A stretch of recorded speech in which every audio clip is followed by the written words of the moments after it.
Kim Chu, paboritong kurutin si Paolo Avellino tuwing magkasama. Marami sa mga netizens ang nakapansin sa mga ginagawa ngayon ng aktres na si Kim Chu sa kanyang leading man ngayon sa What's Wrong with Secretary Kim. Napansin ng mga netizens na sa tuwing may tanong ang press people kay Kim Chu at sa tuwing tinutukso silang dalawa ay kinukurot ni Kim Chu si Paolo Avellino. Marami tuloy ang napapatanong kung ang pagkurot ba kay Paolo Avellino ang love language ni Kim Chu. Marami rin ang nakapansin na hindi ito minsanan lamang na nangyari dahil ilang beses ding nahagip ng kamera ang ginagawang pangungurot ni Kim Chu kay Paolo.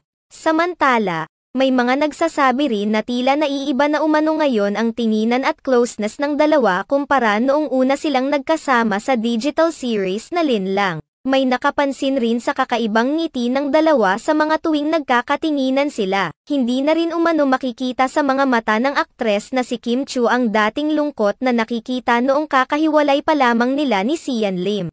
Napalitan na rin umano ito ng kilig na hinala ng lahat dahil kay Paolo Avellino at sa kung ano ang namamagitan sa kanilang dalawa ngayon. Marami rin sa mga netizens ang naghinala na may alam ang mga kasamahan ni Kim Chu sa It's Showtime dahil panay ang kanilang pangguguyong ngayon kay Kim Chu sa kamakailang episode ng It's Showtime.